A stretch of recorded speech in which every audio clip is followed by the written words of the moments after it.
You've had a ton of great guests. So what would you say was your favorite podcast or your favorite guest? My son was on the show. Mm-hmm. That was like one of our first guests. That was cool, just in the sense of to see him, you know, the way that he presents himself in that type of form. You know, you kind of get to see your work as a parent, you know, before the world. So that one was special to me. Mike Tomlin was, I just thought it was just a master class in leadership. Mm-hmm. But it was all stuff I knew, right? All stuff I'd heard, all the conversations I've had. But he's so kind of like guarded and coach all the time. TV-wise or press conference-wise, people don't get to see it. Obviously, Michael Beasley, I think, was the moment that made our show the pivot, in truth. And what's so crazy about that day is we shot 4 shows that day. So, and I'll say this is probably one of the few places I've said it. We shot Candace Parker, but it's never been released because we couldn't, because she has a doc coming out. And, you know, when you get around certain people, like she got relaxed and she felt like she said too much. Right. And we have, our agents both work for the same company, so they called me and they said we needed to take some out, but it was so much she gave us that she had to take out. It wasn't even gonna be our show. Right. So we shoot her, bro, in Atlanta that morning. We all hop on a plane and we fly to Miami.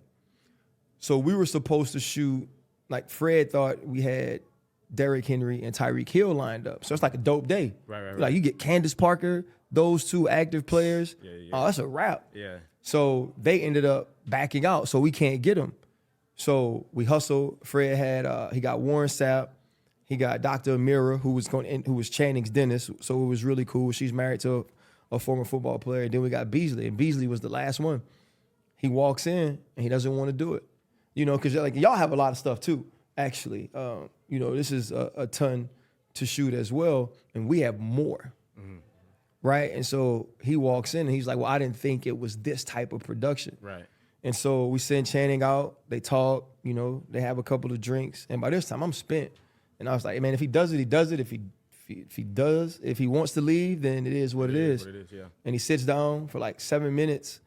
He kind of can't find his words, and you could tell he's uncomfortable. And just like y'all do know, you know, man, you do your research, and we had a good conversation about it. And it's your job to be able to facilitate a conversation, but keep a conversation going when there is no conversation. That's your job.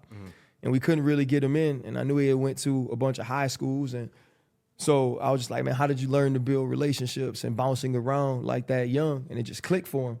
And he was like, I effing didn't. And then from there, you know, we have the interview. And so I think that's the interview that put us in the spot that we are in now, that moves you to Shaq. And when Shaq sits down, he said, y'all ain't gonna make me cry. But then he talks about being the reason his marriage doesn't last. You know, that Kevin Hart comes on and shares the way he shares. It says that, you know, our imprint and what we're doing culturally matters.